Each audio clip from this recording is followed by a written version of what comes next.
Nancy Pelosi claps back at Trump on The View, exposing his erratic behavior. Hi, welcome to JOA. If you're new to my channel, please click subscribe and click the bell button so you'll be the first to know when I upload. I'd really appreciate if you subscribe and you click the bell button. Also, if you like and share this video, and you consider following me on my Twitter page. And I'm not really sure if you guys noticed that I do have merchandise that I'm selling, and it's linked under my video page from teespring.com. They're partnered with YouTube. Teespring is an amazing service that helps people like myself create or like you to create merchandise on your own, and they handle all the inventory. They have great customer service. I had many of you guys already buy from me, and I really do appreciate it if you consider buying, a hoodie. Winter is around the corner. And y'all know when it gets cold, especially in the north. And y'all, I'm not on unemployment, didn't claim unemployment. I care for the people I'm writing. I'm single, I have no kids. I live on my own, I'm independent. So I'm just like, there's someone out there who probably needs it more than me. Although I did work at a car wash and my hours were extremely cut. So please consider checking it out. It comes with all different colors, different sizes. And I'd really appreciate it if you purchase, something, at least the hoodie. Please and thank you. All right, so Nancy Pelosi was on The View, and I want you guys to watch this clip, and I'm going to come back with some more. Talk about what's being put through, because you've spent the past several months working on a coronavirus stimulus package to bring financial aid to millions of Americans who are desperately in need of money. But yesterday, Trump threw all of that into disarray by abruptly calling off the negotiations until after the election. Then, I'm not done with this. Then late last night, he backtracked and he said he would sign bills for the stimulus checks and only to help airlines and small businesses. What exactly is he up to, Nancy? What's going on? Well, it's hard to see any clear, sane path on anything that he's doing. But the fact is that he saw the political downside of his statement of walking away from the negotiations to honor our heroes, our healthcare workers, first responders, teachers, transportation, sanitation, food workers who make our lives possible. And he walked away from the opportunity to crush the virus so that we could open our schools and our economy safely. And he walked away from putting money in the pockets of the American people in a way that will make a difference in his lives. It's interesting that he said he'd send out those checks if we just sent him that bill, because all he has ever wanted in the negotiation was to send out a check with his name printed on it.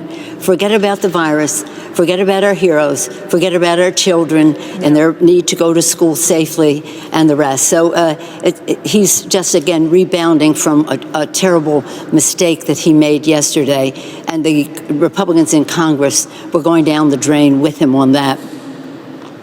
So let me just say that I think all of us, our thoughts are with all the people who are directly affected by this, the 32,000 flight attendants that have been furloughed. But, I have a question, which is just 3 days before all of this, on Saturday, Trump seemed to be on a completely different page. Yes. He tweeted, "Our great USA wants and needs stimulus work. Together, work together and get it done."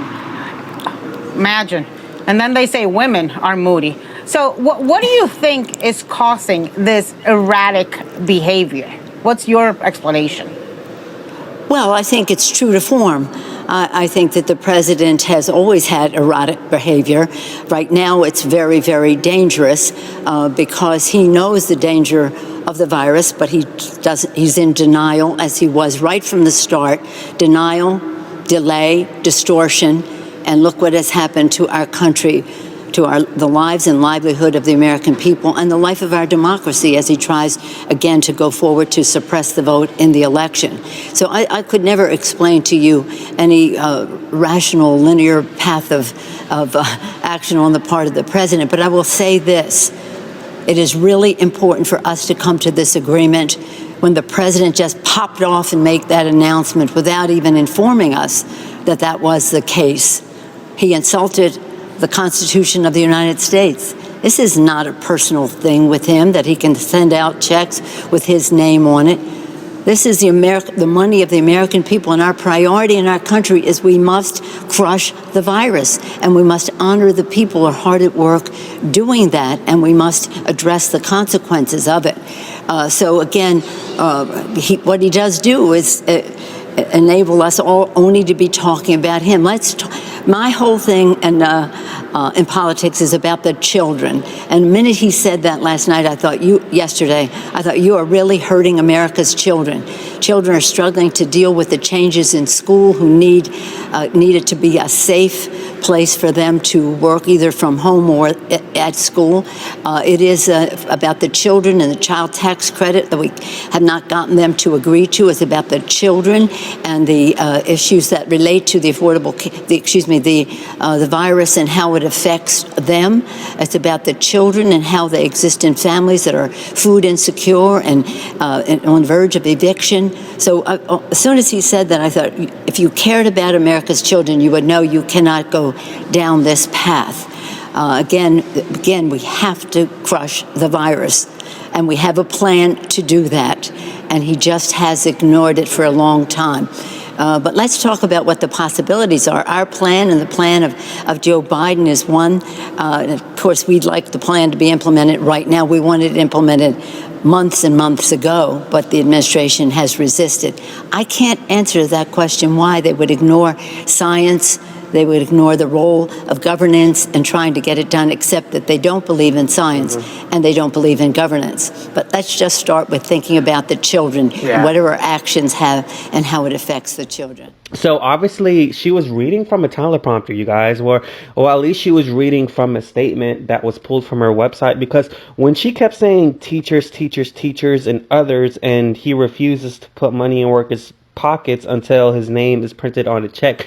This is directly from the statement that was made through her team after President Trump announced he was ending the coronavirus relief talks. And so she was obviously reading from a teleprompter. You know, her hair is laid, y'all. Her hair is extremely laid, perfect. And I kind of wanted to just bring up the whole hair salon parlor situation, you know, because you are a congresswoman in California. And the fact that you didn't know that the day you went to a hair salon was actually, from my knowledge, one day before that it was mandated for these hair parlors to be open, because they were only allowed to be open on the outside rather than the inside, and it was on camera. And so she knew better. She knew, as a congresswoman of California, you know, you should know that you shouldn't be going to a hair parlor in the city and getting your hair laid. But anyways, that happened months ago. You guys, I really don't know what to say. I really just don't understand. My question is, how are you guys doing? Are you guys working? Are you guys on unemployment? Or at least getting unemployment? I really just don't understand the whole situation. I don't know what to say. I know the Democratic Party wanted to pull at least people who are unemployed for $600 a week. But, you know, the Republican stance was no, they want to lower it for $400 a week because they're scared that, or they're not scared, but they're saying that people are going to take advantage of it and they're going to be used to being at home. And so, I do agree that the weekly amount for someone that's unemployed should be considerable based on the number of people in the household. Like, if you're a single person with a baby, one child, you shouldn't be making $800 a week. You know, come on now. That's a little too much. $800 a week for a single person with one baby, one child, I think it's probably a little bit too much. I had an employee that was working, or a coworker, should I say, that was working with me, and she had one child. She was making $700 plus a week on the unemployment that ended in July here in Louisiana.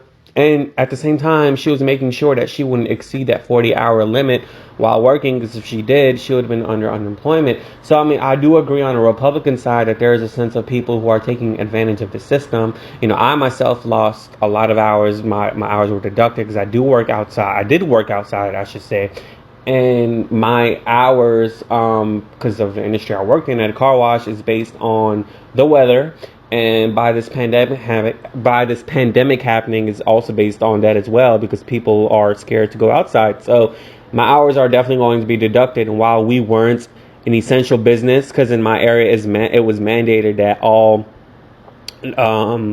non-essential businesses should be closed. The only things that were open are supposed to be like the banks, the grocery stores at limited times, and doctor's office, pharmaceuticals, and so on and so forth. So there are people who are taking advantage of the system. Let's just be honest out there. But the fact that both parties can't really come to an agreement and come to, thinking about the American people. This is really, it's all about the American people. It's not about them. It's not. They're still making their salaries. They're eating well. It's not about them. It's about you. And at the end of the day, that's just, it's really unfortunate that two adults, from two different sides of the spectrum of the party can't really come together and formulate some type of bill, and get it said and done. Like Mitch McConnell, what's going on? Like, no, we don't want to wait until October 19th or whatever date that was proposed, because, you guys were really irresponsible and inconsiderate about other people's personal space, because you guys are making this whole mask thing political. Like, I just don't understand, why can't a simple bill be released? That should be the basic commonality of someone's job in political office, is to formulate some type of bill to help the American people, because it's about us. It's not about the people in the House. It's about the American people who are struggling. It's about the people who are unemployment. 7.9% of people unemployment. 7 million people are infected with this virus. 214,000 people have died, unfortunately, for this virus.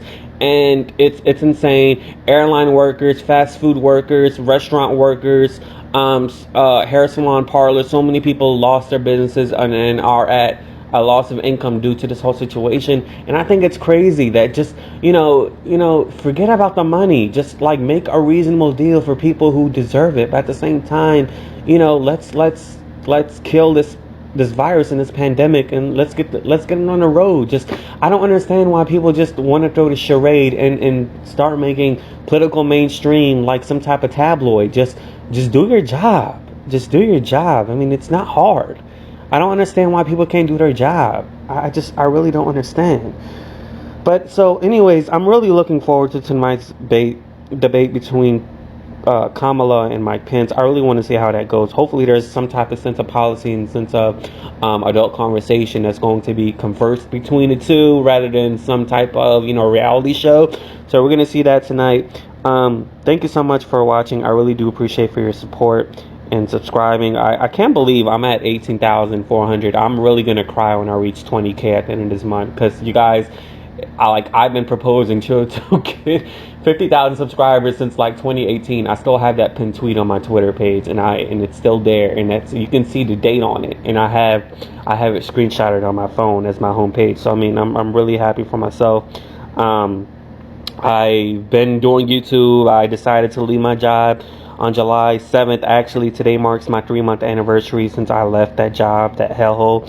And I mean, I've been strictly just, trying to grow my channel and really taking the time to actually, on the positive side, take advantage of, just being at home and trying to just make something out of my life, make something out of myself. Because at this point in time, I'm just like, dude, you're about to be 28 years old. You gotta do something. Like, you want to be on television, you want to talk politics, you want to talk entertainment, you got to get the show on the road. And I'm just happy, I've grown 6,000 subscribers within the 3 months of me being consistent, because I've been consistent since July 7th of posting daily videos. So thank you so much for the support so far.